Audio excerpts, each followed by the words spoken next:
जर बघितलं असेल तर हाऊसच्या बाहेर इतका गोंधळ घातला आम्ही आणि राज्यपालांच्या अभिभाषणावर सुद्धा आम्ही त्यांना तेच प्रश्न विचारले. म्हटलं आता लाडक्या बहिणी ज्या आहेत त्या काय सावत्र झाल्या का? आणि वरच्या सभागृहामध्ये माजी मुख्यमंत्री आणि आताचे उपमुख्यमंत्री एकनाथ शिंदे आणि अगदी असं मुठी वगैरे आवळून सांगितलं होतं आम्ही 2100 करणार, तुम्ही याच्यामध्ये बघा आपल्या बजेटमध्ये.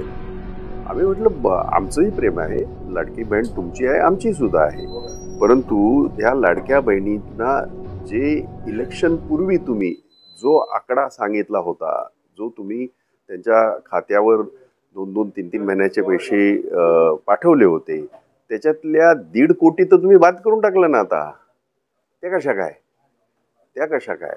आणि त्यामुळे ही योजना त्याच्यामध्ये बजेटमध्ये त्याने 36,000 कोटीचं प्रोव्हिजन केलेलं आहे, कारण त्यांना ते 1,500 रुपये प्रमाणे द्यावंच लागणार, कारण आणि आम्ही त्याच्या बाबतीमध्ये त्यांना मागे घेऊच देणार नाही. पण 2100 रुपये करण्याचं जे त्यांनी सांगितलं होतं ते काही केलेले नाहीत. आणि जबाबदार मंत्री असं म्हणतात, आम्ही असं बोललोच नाही.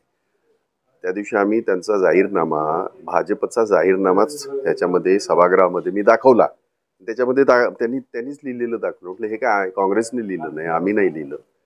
त्यामुळे अशा पद्धतीने महाराष्ट्रातलं सुद्धा वातावरण निवडणुकांपुरतं काही घोषणा करायच्या. एक गोष्ट जे महाराष्ट्रात नव्हतं, शाहू फुले आंबेडकरांचा आम्ही महाराष्ट्र, छत्रपतींचा हा महाराष्ट्र आम्ही ज्याचा अभिमानाने आम्ही उल्लेख करतो, आमच्या महाराष्ट्रामध्ये असं कधीही झालं नव्हतं. राजकारणामध्ये जे आता घडतंय, नरेंद्र मोदींकडनं हे एक गोष्ट शिकले, बोलत राहायचं, करायचं काय नाही, ज्याला जुमलेबाजी आपण म्हणतो, अशा पद्धतीने जे काय चाललंय ते काय बरोबर नाही महाराष्ट्रामध्ये.